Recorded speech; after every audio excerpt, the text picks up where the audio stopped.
Bueno, ¿cómo les va? Buenos días, buenas tardes, según la hora que vean el video. Decidí grabarme de nuevo para incentivarlos a que todos y todas empiezan a completar sus actividades. Hay muchos que están trabajando muy bien. Ante que nada, espero que estén todos bien, de salud, que se cuiden, ustedes, sus familias.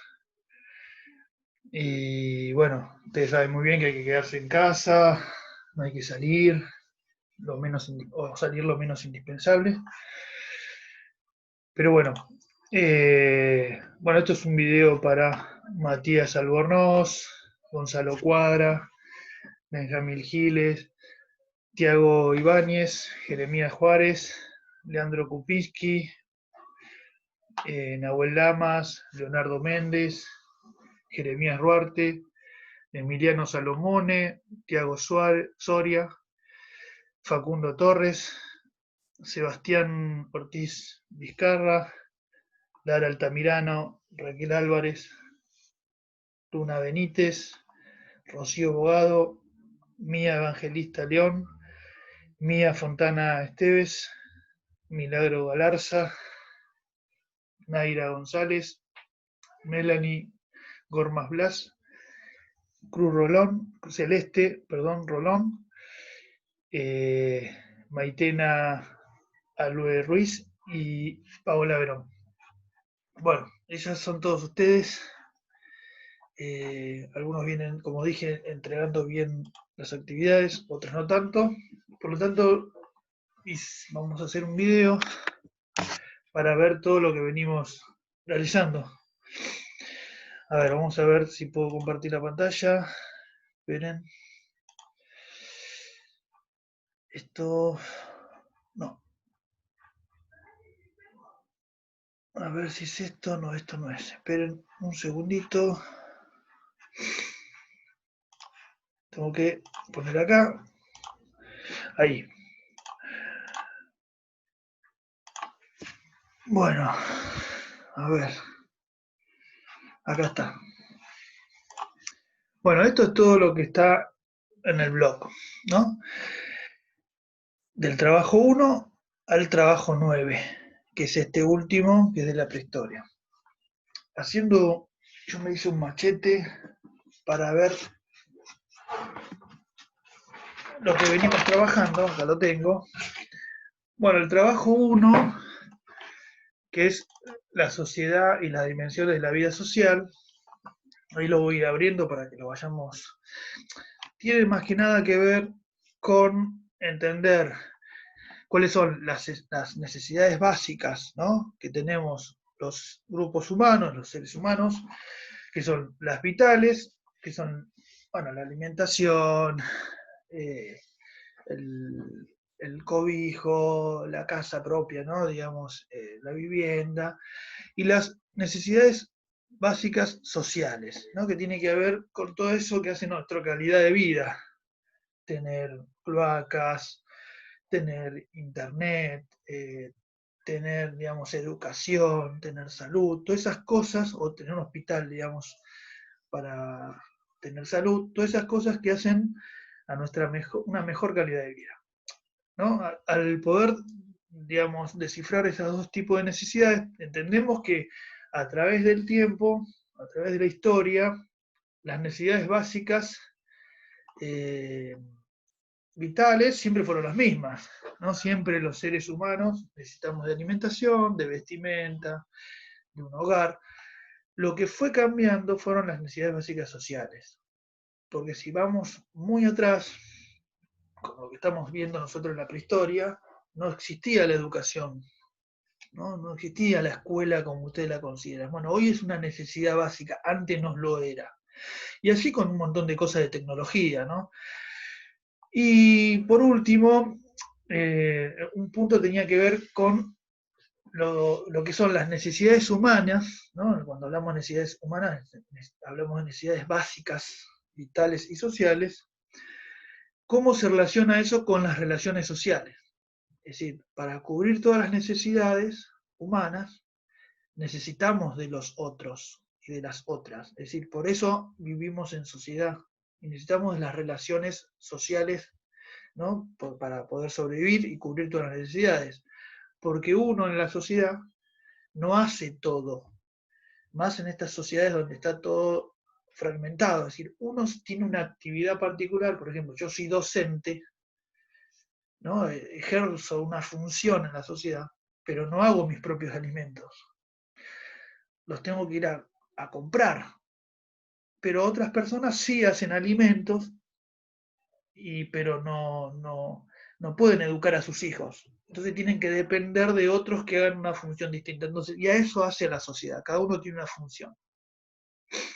En este trabajo también lo que hicimos fue trabajar, valga la redundancia, con un mapa planiferio, es decir, un mapa mundial donde había que pintar los continentes y los océanos, ¿no? Y las líneas imaginarias, el Ecuador y todo eso. Lástima no tengo un mapa acá para mostrarle, pero bueno, ya lo hicimos en un video anterior. Bueno, esto era el primer trabajo. El segundo trabajo tenía que ver con el trabajo de memoria, verdad y justicia, que básicamente era, digamos, entender el concepto de terrorismo de Estado, ¿no? Se dio cuando se cumplió un año más digamos, de conmemorar, de hacer memoria de la última dictadura militar, donde se ejerció lo que se llama el terrorismo de Estado. Entonces el trabajo consistía en entender qué es el terrorismo de Estado. El terrorismo de Estado es cuando el Estado, que es el que debe garantizar los derechos, no los derechos humanos, derecho a la vida, a la propiedad, a la seguridad, ese derecho que el Estado debe garantizar fue violentado por el mismo Estado, ¿no? Entonces por eso hablamos de terrorismo de Estado. El Estado es el que debe garantizar esos derechos y lo que hizo el Estado en ese periodo fue no garantizarlo, fue violar ese derecho, ¿no? Entonces, por eso en esa última dictadura militar, quienes controlaban el Estado, que eran digamos, era una junta militar, ayudada por muchos civiles, por eso se dice dictadura cívico-militar, fue violentado ese gobierno, se pusieron el gobierno sin que nadie lo haya elegido, por eso fue un golpe de Estado, y desde ese gobierno, con el control del Estado, utilizaron herramientas del Estado para perseguir, desaparecer y matar a 30.000 personas, por ejemplo, ¿no? Y entonces hoy existen los desaparecidos y las madres de Plaza de Mayo que buscan a sus nietos y a los cuerpos de sus hijos y todo eso. Entonces el trabajo consistía en eso.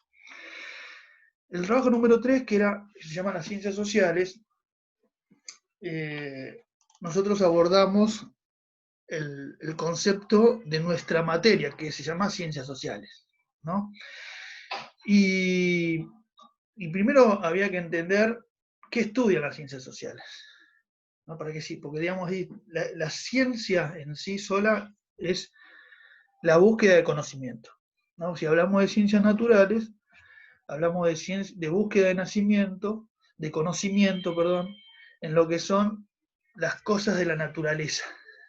Y cuando hablamos de ciencias sociales, buscamos el conocimiento en la sociedad, en todo lo que tiene que ser los grupos humanos. Por eso, como dice en la pregunta, el protagonista central de esta disciplina, es decir, las ciencias sociales, son los grupos humanos, somos los humanos, ¿no? Entonces, las ciencias sociales buscan entender todos los aspectos de la humanidad, ya sea en cómo se organizan en el espacio, ¿no? La geografía, qué transformaciones hubo a través del tiempo en estas sociedades, ¿no? La historia, cómo intercambian recursos, la economía, qué tipos de otras sociedades existen distintas a la nuestra, la antropología, es decir, las ciencias sociales entienden todo eso, no estudian a los grupos humanos de distintos aspectos. Y obviamente el protagonista central es el ser humano. Bueno, después había que trabajar sobre la metodología, es decir, la metodología es cómo llego a ese conocimiento.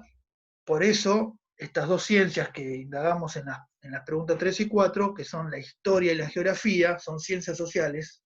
Y elegí estas dos porque son las dos que que ustedes van a tener a través de su secundaria, ¿no? La materia de historia y geografía son dos materias que van a cursar a lo largo del año, ¿no? Bueno, cada una de ellas tiene un objeto de estudio, es decir, qué deseo conocer, y un método de estudio, es decir, cómo llego a ese conocimiento, cuál es el método, el camino que debo hacer para llegar a ese conocimiento. Bueno, este era el trabajo. Igual ya está explicado en un videíto también que vimos. El cuarto trabajo tenía que ver con el planeta Tierra y sus transformaciones, ¿no? Y básicamente el planeta en que vivimos nunca fue igual, sino que sufrió transformaciones. Entonces nosotros nos paramos desde el origen mismo del universo. Cuando hablamos de universo hablamos de todo, la existencia de todo. Ustedes cuando miran el cielo ven todo, bueno, eso es infinito. Y cuando comenzó, bueno, hay una teoría llamada teoría del Big Bang. Hace 15.000 millones de años no existía nada, ni el tiempo, ni el espacio, y desde una explosión que no se sabe por qué ocurrió, ¿no? La ciencia no lo puede explicar, comenzó a salir, a aparecer el tiempo y el espacio y a crecer el universo. Y todavía sigue en expansión el universo. Bueno, y en esa aparición del tiempo y espacio van apareciendo las galaxias, los planetas, las estrellas, todos los cuerpos celestes, entre ellos el planeta Tierra, ¿no? ¿Cuándo aparece el planeta Tierra? Hace 4.500 millones de años. Entonces ese planeta Tierra, que en un principio era una bola caliente, incandescente, que giraba alrededor de otro cuerpo, que es el Sol, ¿no? Junto a otros cuerpos o planetas, que es el sistema solar, se fue enfriando y hace 3.500 millones de años, en los mares que había, porque cuando se fue enfriando, los gases de vapor fueron cayendo en lluvia y se formaron los océanos. Y en ese océano surgió la vida, hace 3.500 millones de años. Y de esos hace 3.500 millones de años, la vida empezó a evolucionar.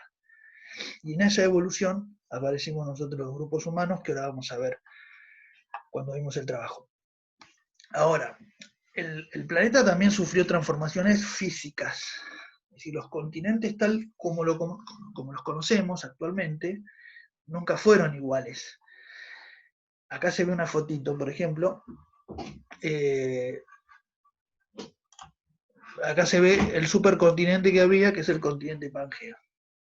Ese continente Pangea se fue quebrando, ¿ven? Y a través de la que se llama otra teoría, que la deriva continental, se empezaron a formar los continentes tal cual los conocemos. Y ahí aparecen, ¿ven? Acá se ve América, África, Europa, Asia, Oceanía. Bueno, esa transformación generó transformaciones en el clima, en las especies, animales, vegetales. Pero cuando apareció el ser humano, el planeta estaba tal cual lo conocemos, ¿no? Pero sigue en transformación ese planeta Tierra. Bien, el trabajo 5 tenía que ver con el relieve de la superficie terrestre. Es decir, esperen que me equivoqué. La superficie terrestre, digamos, no es toda plana. Existen diferentes relieves más altos, relieves más bajos, ¿no? Relieves con ondulaciones, y esos relieves se fueron formando a través del tiempo y se van transformando también, que son, digamos, ¿quiénes forman los relieves? Los relieves se forman por la actividad natural del planeta Tierra, ¿no? Los movimientos que se llaman terremotos, el viento, el agua que va gastando la piedra, la va transformando en arena, bueno, entonces se van formando estos relieves que están acá, ¿ven? Tenemos distintos tipos de relieves, montaña, cordillera, bueno, colina, que es una pequeña montaña, llanura, es decir, lugares llanos. Acá se ve un río, una depresión es cuando está por debajo del nivel del mar, una superficie terrestre, una meseta, que es un lugar llano en altura, sierras, que son montañas gastadas por el tiempo y más chicas, y ustedes tenían que buscar en la Argentina distintos tipos de relieve, ¿no? De estos tipos, por ejemplo, cordillera de los Andes, la montaña el Aconcagua, la meseta patagónica, las sierras de Córdoba, los valles que son, el valle es cuando es una superficie que está entre dos elevaciones, ¿no? Cuando se forma un valle entre dos montañas, eso, donde generalmente hay un río, hay un valle.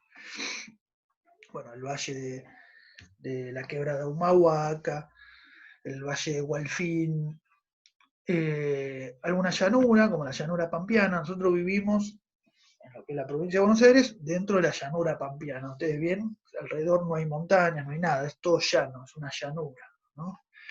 Bueno, entonces tenían que buscar en la Argentina distintos tipos de llanura. Bueno, el trabajo práctico número 6 tenía que ver con el trabajo de la línea de tiempo, ¿no? Que costó mucho entenderlo. Muchos lo hicieron más o menos, pero está bien. Y básicamente entender que la historia necesita ubicar el tiempo, las cosas que ocurren, los acontecimientos históricos, en una línea de tiempo y de forma cronológica. Lo más antiguo está más a la izquierda y lo más presente a la derecha, ¿no? Es decir, la historia es lo que pasó. Por lo tanto, la línea de tiempo nos ubica en el tiempo. Ahora, esos acontecimientos se ordenan en periodos. Por ejemplo, acá tenemos una línea de tiempo básica de la historia de la humanidad, que comienza desde los primeros grupos humanos hasta la actualidad. Y ven, estos distintos colores son distintos periodos históricos. Y cada periodo tiene un comienzo y tiene un final. Acá tenemos este periodo que es la prehistoria, que es lo que estamos viendo ahora, la prehistoria. A su vez, este periodo se divide en dos. No se ve acá, pero es paleolítico y neolítico. Nosotros estamos trabajando con el paleolítico y ahora vamos a ver algo del neolítico con este video. El último trabajo es el paleolítico y ahora con este video vamos a explicar algo del neolítico y después vamos a trabajar más adelante. Pero comienza con los primeros grupos humanos y la prehistoria termina aproximadamente en el 3000 a.C. Eso es un periodo histórico, ¿no? Ahora, cada periodo histórico tiene un comienzo y un final, y ahora existen periodos históricos de tiempo largo, como estos, de tiempo medio, como por ejemplo, un periodo de tiempo medio es la historia de la Argentina, ¿no? Que nosotros tenemos 200 años. En la historia de Argentina tiene 220 años, 210 años, perdón, 210 años tiene la historia de Argentina. Porque comienza con el 25 de mayo de 1810, ¿no? Para poner un principio. De esos 210 años es de tiempo medio, no es ni largo ni corto. Ahora, un tiempo largo en nuestra historia puede ser el proceso revolucionario de las monarquías en Europa. Eso desembocó, ¿no? La Revolución Francesa, la Revolución Inglesa, que fue 100 años antes, todo eso desembocó en las revoluciones hispanoamericanas. Y dentro de esas revoluciones hispanoamericanas está la Revolución de Mayo. Bueno, pero para no confundirlos, ustedes tenían que hacer una línea de tiempo de su vida.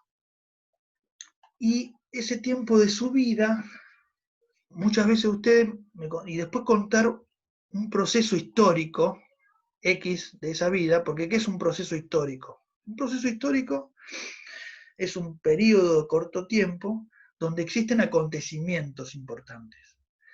Entonces, un acontecimiento histórico, por ejemplo, la Revolución de Mayo, fue un acontecimiento histórico. O, no sé, otro acontecimiento histórico fue el golpe militar de 1976. El golpe militar comienza el 24 de marzo de 1976 y termina el 10 de diciembre de 1983 cuando vuelve la democracia. Entonces, desde el 76 al 83 hay un periodo histórico de corto tiempo, que se llama la última dictadura militar. Ahora, ese periodo tiene un montón de acontecimientos.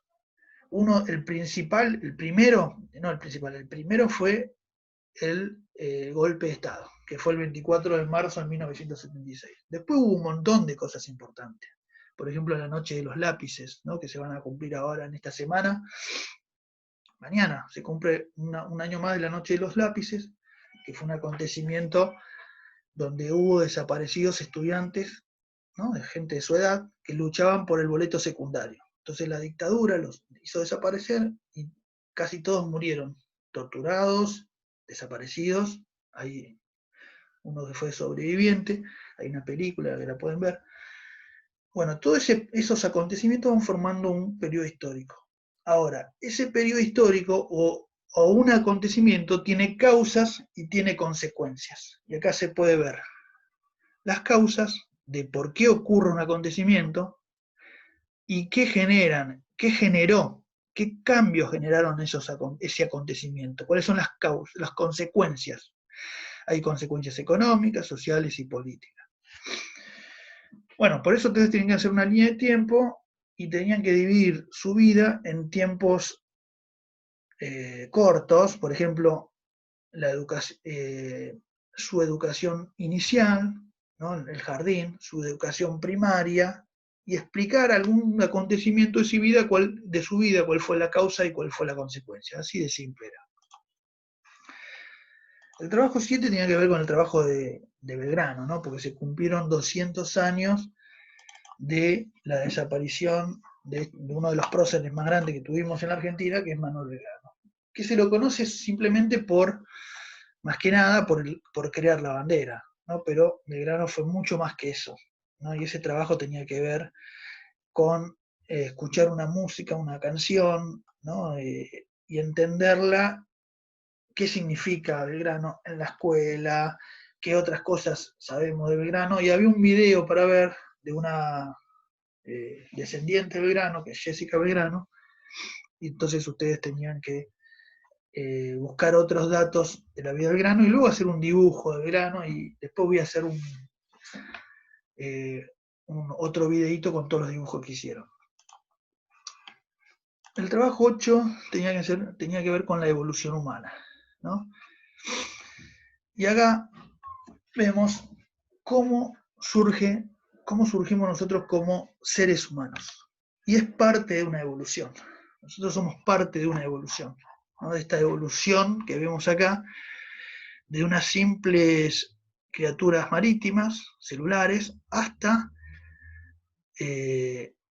los primeros grupos humanos. Y los primeros homínidos, porque humanos somos nosotros, los primeros homínidos, de donde nosotros después evolucionamos, fueron los Australopithecus, ¿no?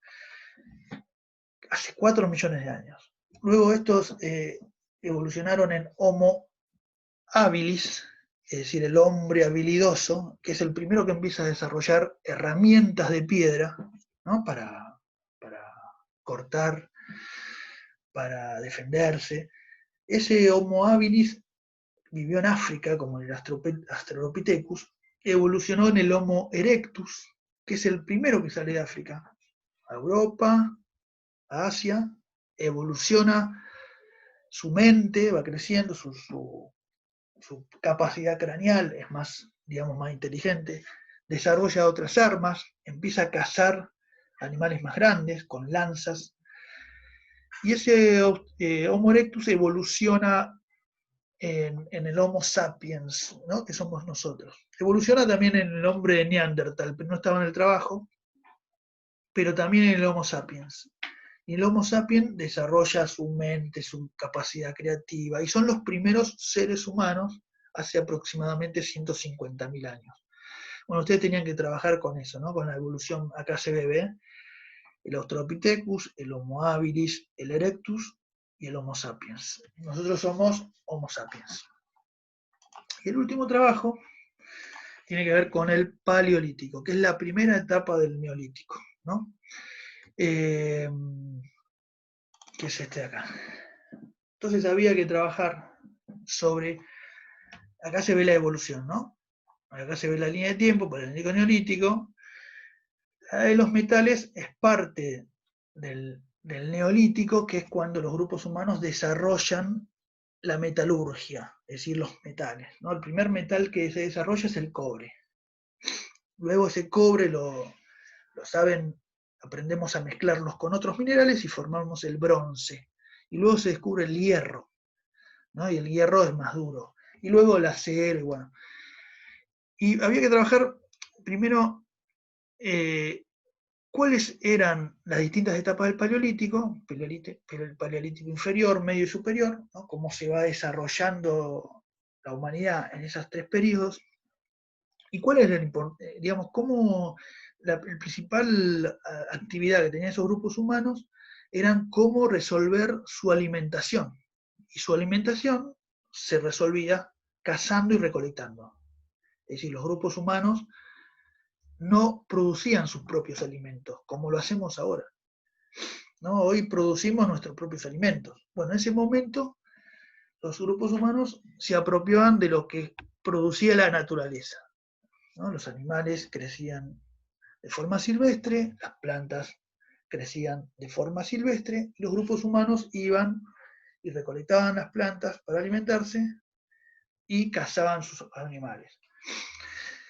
Por eso eran nómades. Nómades es decir que no tenían un lugar fijo, no vivían en ciudades, pueblos, aldeas, no, sino que vivían en distintos campamentos según los animales como se movían, ¿no? Pero hay una invención que fue revolucionaria en el Paleolítico, que fue cuando saben hacer fuego, ¿no?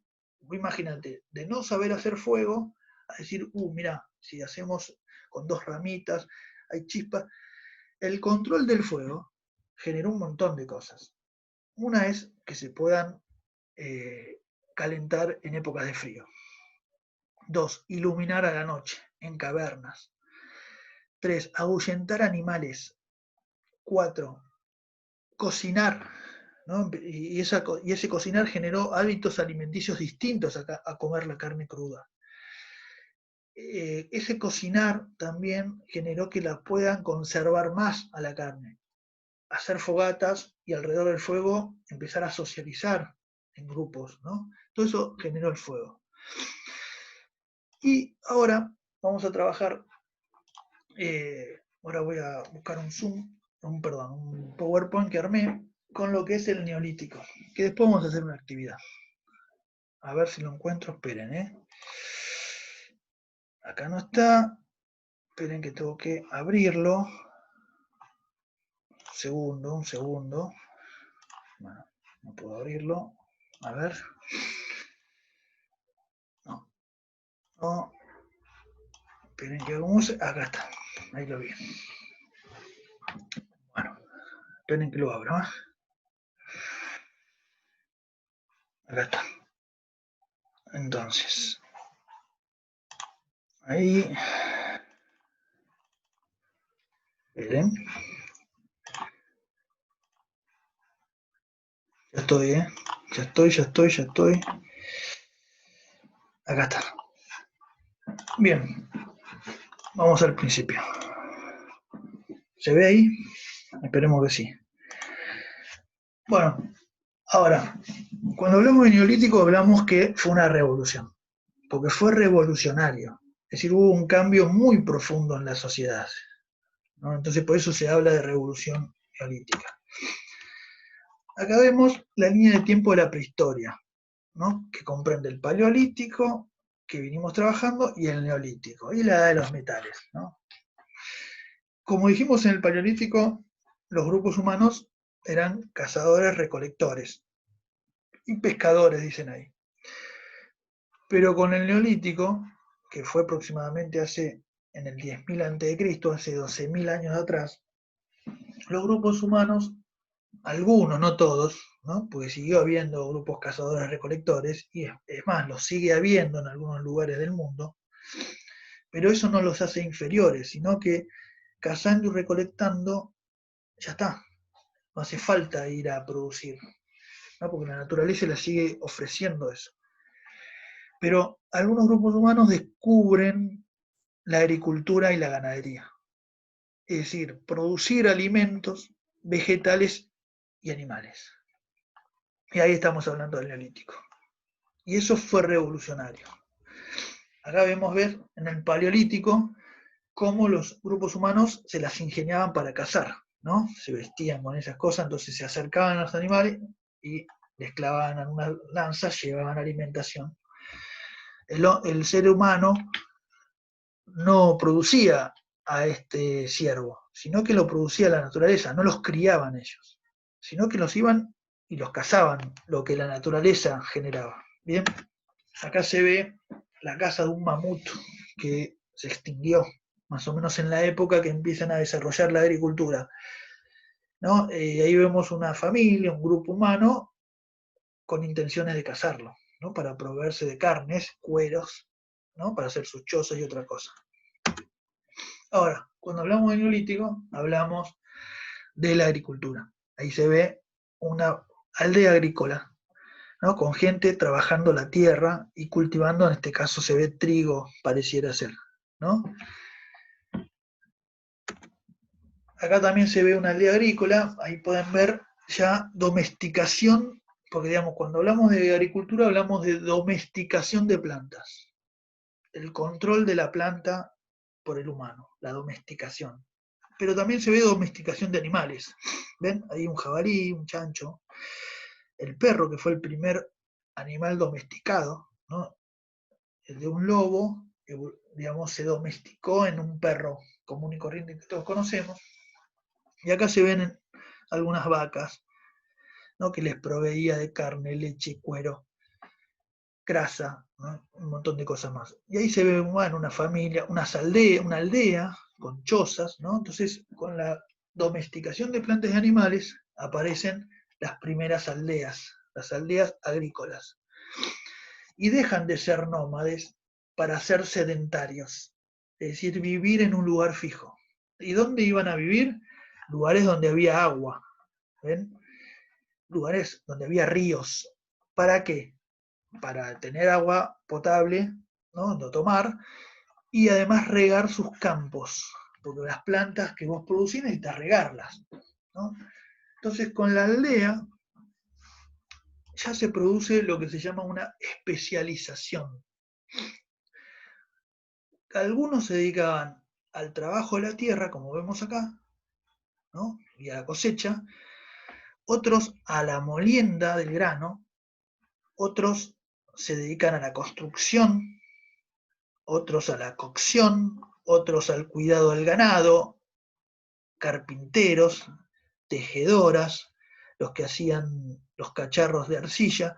Es decir, se va a especializar, la gente se especializa en algo y no necesita él ir como antes se iban todos a cazar, ¿no? Porque durante el Paleolítico los hombres eran los cazadores y las mujeres eran las que recolectaban y criaban, según decían algunos arqueólogos, ¿no? Había una especialización sexual, una división sexual del trabajo, ¿no? El trabajo duro lo hacían los hombres y las mujeres, pero eso es una concepción también muy machista, ¿no? Quizás había mujeres, seguramente había mujeres cazadoras, ¿no? Y mejores que los hombres, pero bueno, la historia la escribí, es muy machista todavía y hay que reconstruirla. Pero acá podemos ver que no todos necesitan ir a la búsqueda de alimentos, porque con el trabajo de unos pocos se producía para todos, ¿no? Entonces se fue especializando la actividad de una aldea.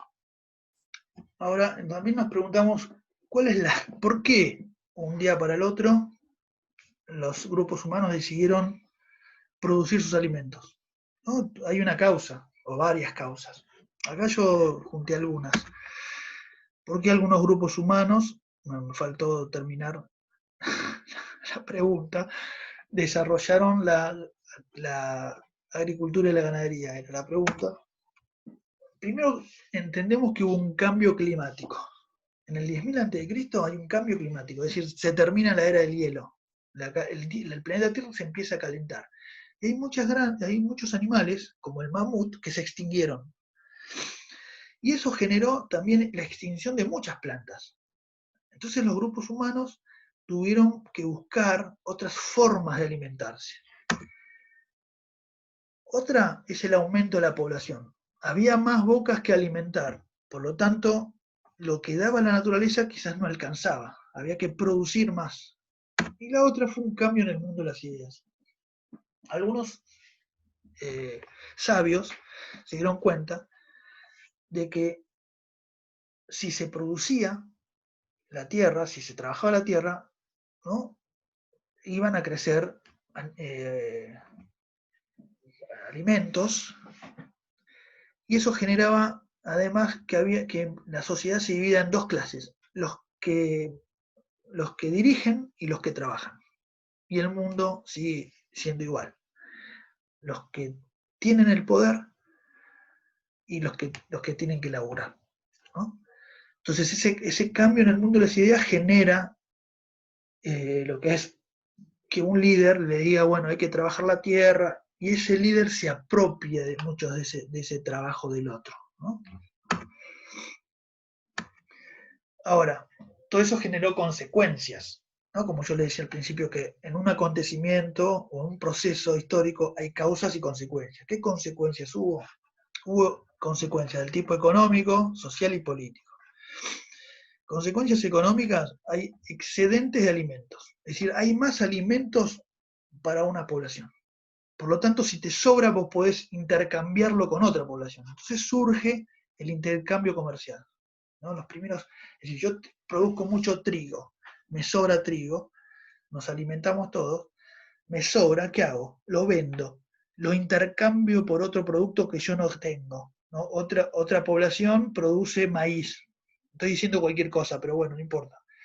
O un tipo de mineral metalúrgico a mí me interesa.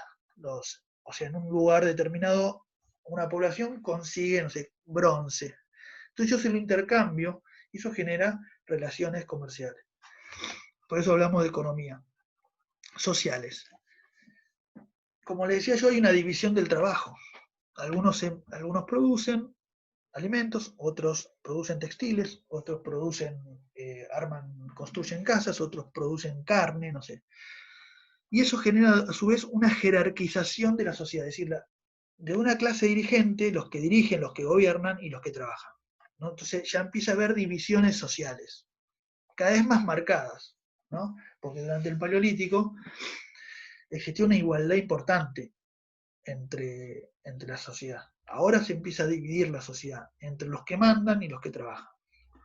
Y eso genera lo que se llama una consecuencia política. Es decir, empieza a aparecer un tipo de organización estatal.